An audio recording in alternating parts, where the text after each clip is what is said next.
Hi, I'm Haley and welcome back to my channel. Super happy to have you here with me today to set up my perfume tray for the month of May. I love spring perfumes, and I'm really excited about some of the perfumes that I'm going to be talking about today. I love making these monthly perfume tray videos because it gives me a chance to rotate through all the perfumes in my collection, which is great if you have a larger perfume collection like I do, as well as make sure that all my favorite perfumes get their chance to shine, get their chance to get some focus on and some wear.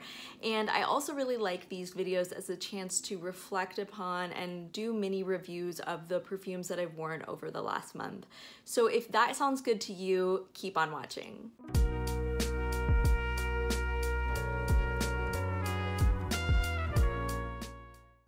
Okay, let's get on into it. This is the collection of perfumes that I had put on the tray for April, plus one extra that I will talk about as we go.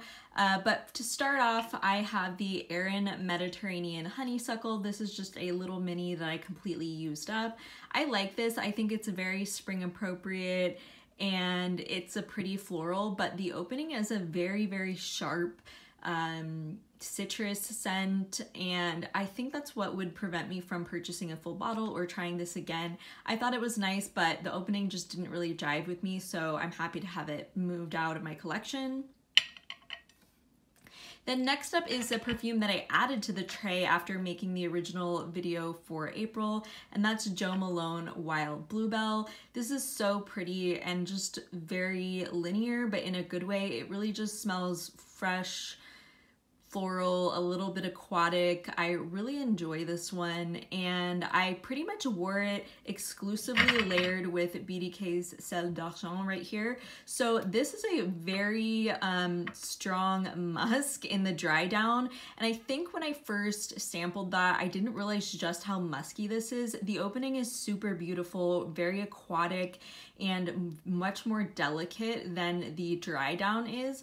So I really enjoyed pairing these two together because I felt like this Jo Malone kind of lended that pretty lightness back onto this one, and the Sel d'Argent made the Wild Bluebell wear a little longer. I talked about this combination in my Aire perfumes for spring video, which I will link up above if you didn't catch that one, but I really like this combination. It's probably the perfume that I wore the most this month. It was just like super versatile, and I got a lot of wear out of this combination. So I'm not normally super into layering, but I felt like these went really well together, and I really enjoyed layering this month.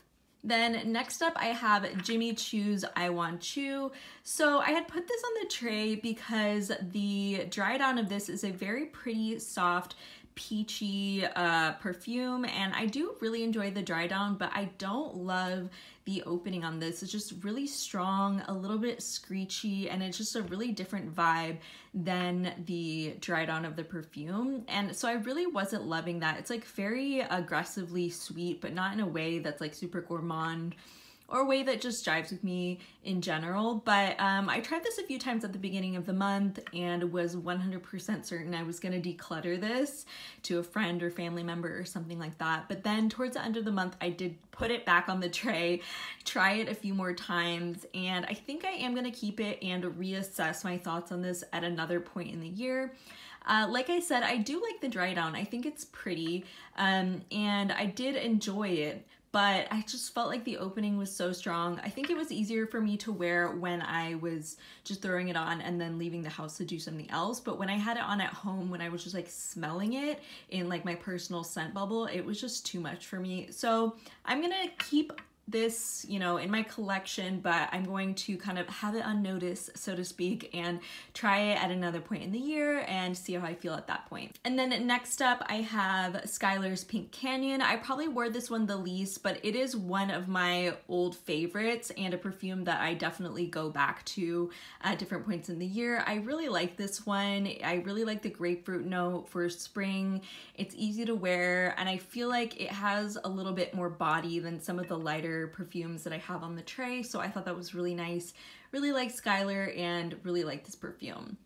Then last up I have Loewe's Aire Sutileza. Absolutely love this perfume. This is just one of my new favorites. I bought it pretty recently, and this is the first time that I've had it on a perfume tray, and it's just so pretty. It is a very pretty white floral with some woodsy notes.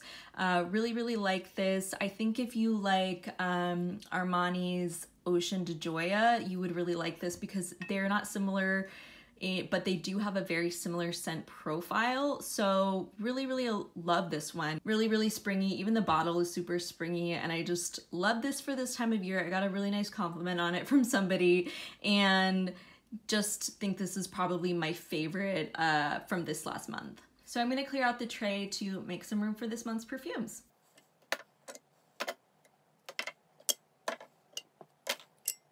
Okay, so my fake plant right here is shedding, so I'm just gonna give this a wipe. So to start off, I have a perfume that I'm super excited about. I picked this one up fairly recently, and it's just so beautiful. Really excited to get some more wear on this, and that is Bdk's Tubéreuse Impériale.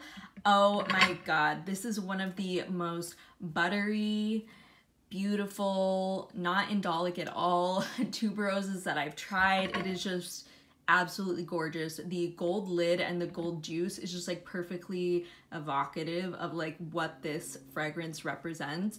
The tuberose is so pretty. Like I was saying, it's a very buttery, like sort of round, more bubblegummy tuberose than sometimes tuberose can be. I just think this is so gorgeous. Honestly, I might even say it's a masterpiece, not to be super dramatic here, but really love this one. So happy I picked it up, and I'm really excited to be wearing this month. My anniversary is in a little bit less than a week, and I'm gonna wear this for our nice little fancy dinner out. So I'm really excited about that. Really just beautiful. If you like tuberose and you like white florals, but you don't like tuberose and white florals that are kind of indolic or kind of pissy smelling, definitely check this one out, because this one is just so full-bodied, sexy, rich, beautiful, and I feel like gold is just like the perfect color for this bottle. Then next up, I have a perfume that I haven't worn for a few months, but I really wanted to see how it wears in spring, and that is Tom Ford's Bitter Peach.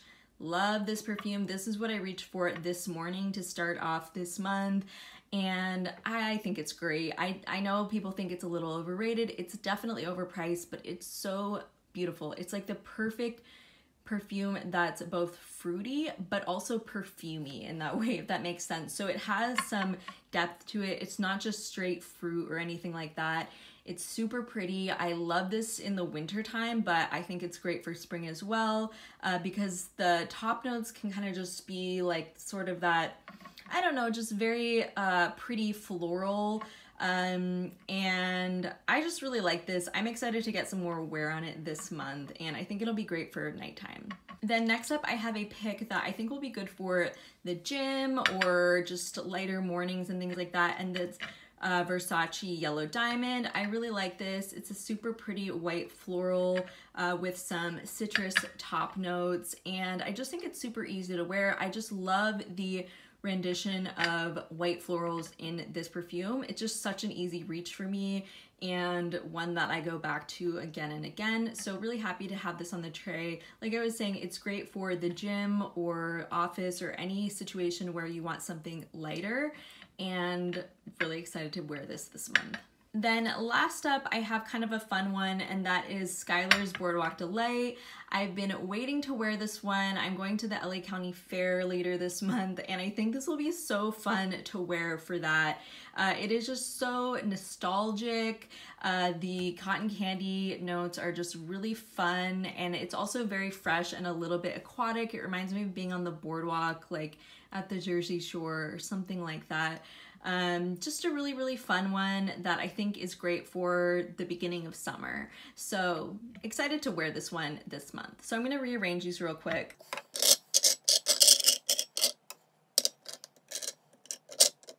So this is the perfume tray for May. First of all, I just love the color scheme that we have going here. I just think it's so pretty, like the colors of the juice and the bottles and all of that. I think it looks so yummy. But I'm also really excited to mix it up and have some new perfumes to play with this month. If there's anything that you're super excited about for May, let me know in the comments down below. That's all I have for today. Thank you so much for watching. Truly appreciate everyone who tunes into these videos. If you like this video, make sure to give it a thumbs up and tune in for my next monthly perfume tray update. Bye.